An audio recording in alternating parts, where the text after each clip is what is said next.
નમસ્કાર મિત્રો, મારી YouTube ચેનલમાં ફરી એકવાર આપનું હૃદયપૂર્વક સ્વાગત છે। આજનો ટોપિક છે મિત્રો કે શિયાળો પૂરો થઈ અને ઉનાળાની સિઝનની શરૂઆત થઈ ગઈ છે। તો ઉનાળાની અંદર આ ચાર વસ્તુ જો તમે અત્યારે ખાવાની ચાલુ કરશો, એટલે કે માર્ચ અને એપ્રિલ મહિનાની અંદર આ ચાર વસ્તુ જો ખાવાની રાખશો તો તમને ચોક્કસ કફ થશે, ગળામાં ઇન્ફેક્શન લાગશે, શરદી, ઉધરસ અને વારંવાર કફ થઈ જશે અને 15 કે 20 દિવસ સુધી તમારી શરદી કે કફ જલ્દીથી મટશે નહીં કે ગળામાં ઇન્ફેક્શન થશે તો એ પણ જલ્દીથી મટશે નહીં। તમને ભૂખ ઓછી લાગશે, શરીરની અંદર બેચેની જેવું અનુભવ થશે। કેમ થશે? તો આ ચાર વસ્તુઓ કઈ છે અને એ ચાર વસ્તુઓ સમયથી પહેલાં જો ખાવામાં આવે તો આપણા ઋષિમુનિઓએ કહ્યું છે કે એ આપણી બોડીને ચોક્કસ નુકસાન કરે છે।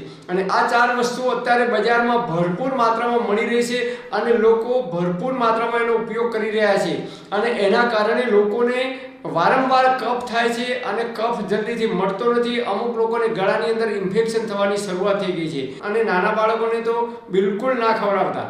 આ ચાર વસ્તુ કઈ છે જેને વસંત ઋતુમાં ખાવાની આપણા ઋષિમુનિઓએ આયુર્વેદાચાર્યોએ ના પાડી છે। ઉનાળો એટલે બે ઋતુનું મિલન કહેવામાં આવે છે, એક વસંત ઋતુ અને ગ્રીષ્મ ઋતુ। માર્ચ અને એપ્રિલ મહિનો એટલે વસંત ઋતુ કહેવામાં આવે છે આયુર્વેદ મુજબ। અને વસંત ઋતુની અંદર ગળ્યો પદાર્થ મધુર રસ, જેને રસોનો રાજા કહેવામાં આવે છે આયુર્વેદની અંદર, એ મધુર રસ ખાવાની બિલકુલ ના પાડી છે। તો અત્યારે હાલ તમે બજારમાં જુઓ તો દ્રાક્ષ ભરપૂર વેચાય છે અને લોકો ભરપૂર માત્રામાં દ્રાક્ષ ખાવાની શરૂઆત કરી દીધી છે। નાના બાળકોને પણ દ્રાક્ષ ખવડાવે છે। બીજા નંબરમાં ટેટી, બજારમાં ટેટી પણ આવી ગઈ છે અને લોકો ટેટી પણ ખાતા થઈ ગયા છે। ત્રીજા નંબરમાં વોટરમેલન એટલે કે તરબૂચ પણ બજારમાં અત્યારે આવી ગયા છે। અને નંબર 4 શેરડીનો રસ પણ અત્યારે બજારની અંદર ધૂમ મચાવે છે, એટલે કે વેચાવાની શરૂઆત થઈ ગઈ છે। આ ચાર વસ્તુ ઉનાળાની અંદર ખાવી જોઈએ, ભરપેટ ખાવી જોઈએ। આયુર્વેદમાં કહી છે નિયમિત ખાવી જોઈએ, શરીર માટે ખૂબ સારી છે। વસંત ઋતુની અંદર ના ખાવી જોઈએ, એટલે કે માર્ચ અને એપ્રિલ મહિના સુધી તમારે આ વસ્તુ બિલકુલ ખાવાની નથી। કેમ નથી ખાવાની એનું હવે આપણે કારણ જોઈએ। શિયાળાની ઋતુ દરમિયાન ગળા પદાર્થોનું વધારે સેવન કર્યું હોય, દિવાળી ઉપર મીઠાઈઓ ખાધી હોય, મેથી પાક હોય, સાલમ પાક હોય, અડદિયા પાક હોય, આમ આપણે શિયાળાની અંદર આવી અવનવી વાનગીઓ ખાધી હોય તો શિયાળા દરમિયાન આપણા બોડીની અંદર જે કફ જમા થયો હોય એ જ્યારે ઉનાળાની શરૂઆત થાય છે ત્યારે એ કફ ધીમે ધીમે ઓગળવા લાગે છે અને બોડી, શરીર છે એ કફને બહાર કાઢવાનો પ્રયત્ન કરે છે। અને એ સમય દરમિયાન આપણે જો દ્રાક્ષ ખાવાનું ચાલુ કરીશું તો દ્રાક્ષ એ મધુર રસ છે અને મધુર રસ આયુર્વેદમાં કહે છે પચવામાં સૌથી ભારે છે અને સ્નિગ્ધ છે, એટલે કે ચિકાસ વાળો છે। એટલે અત્યારે આપણું બોડી છે, શરીર છે એ કફને બહાર કાઢવાનો પ્રયત્ન કરે છે અને આપણે દ્રાક્ષ ખાઈશું તો એ કફને વધારો, એ કફમાં વધારો કરે છે।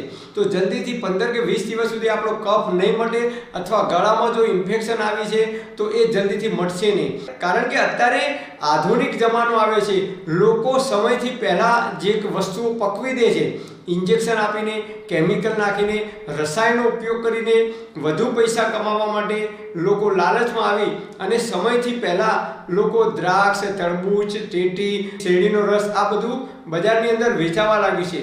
પહેલાંના જમાનાની અંદર જ્યારે સમય આવે ત્યારે જ એ વસ્તુનું ઉત્પાદન થતું અને ત્યારે જ બજારની અંદર આવતી હતી।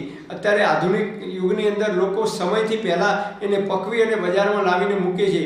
તો અત્યારે બિલકુલ આપણે દ્રાક્ષ ખાવાની નથી। જો તમારે શરદી, કફ, ઉધરસ અને ગળાની અંદર ઇન્ફેક્શનથી બચવું હોય, દ્રાક્ષ ખાવાની નથી। નંબર 2 શેરડીનો રસ પણ શરીર માટે ખૂબ સારો છે પણ એ પણ અત્યારે ખાવાનો નથી। નંબર 3 ટેટી અને નંબર 4 તરબૂચ। આ ચાર વસ્તુ આપણી બોડી માટે, શરીર માટે ખૂબ સારી છે પણ આ ચારે ચાર વસ્તુ ગ્રીષ્મ ઋતુમાં ખવાય। અને અત્યારે હાલ વસંત ઋતુ ચાલે છે કારણ કે એક ઋતુ પૂરી થઈ અને બીજી ઋતુનું મિલન થાય છે, શરૂઆત થાય છે। એટલે આયુર્વેદમાં કહે છે કે પાણી એ અમૃત સમાન છે અને પાણી એ ઝેર સમાન છે। એટલે જમ્યા પછી તરત તમે એક ગ્લાસ ભરીને ઠંડુ પાણી પીવો તો એ પાણી ઝેર સમાન કામ કરે છે, પણ તમને તરસ લાગે છે અને જમવાના 1.5 કે 2 કલાક પછી તમે એક ગ્લાસ પાણી પીવો તો એ પાચનની અંદર ખૂબ મહત્વનો ભાગ ભજવે છે। અને સવારે ઉઠીને એક ગ્લાસ જેટલું હુંફાળું પાણી ઊભા પગે બેસીને પીએ તો એ આપણી બોડીને ડિટોક્સ કરવાનું કામ કરે છે, આપણી કિડનીને સાફ કરવાનું કામ કરે છે। આમ આયુર્વેદાચાર્યોએ કહે છે કે સમયથી પહેલાં અને સમય પછી જો એ વસ્તુનો ઉપયોગ કરવામાં આવે, ખાવામાં આવે તો એ આપણા બોડીને ચોક્કસપણે નુકસાન કરે છે। એટલે આયુર્વેદ મુજબ એટલે પ્રકૃતિના નિયમોનું પાલન કરી અને એ પ્રમાણે જો આપણે જીવન જીવવાનો પ્રયત્ન કરીશું, આપણા ઋષિઓએ જે જીવનશૈલી બતાવી છે એ પ્રમાણે આપણે જો જીવન જીવવાનો પ્રયત્ન કરીશું તો આપણે જલ્દીથી બીમાર નહીં પડીએ અને જ્યાં સુધી જીવીશું ત્યાં સુધી તંદુરસ્ત અને નિરોગી રહી શકીશું. પરમપિતા પરમાત્મા આપ સર્વેને તંદુરસ્ત અને નિરોગી રાખે એવી હૃદયપૂર્વક મારી પ્રાર્થના. Thanks for watching my video. Thank you.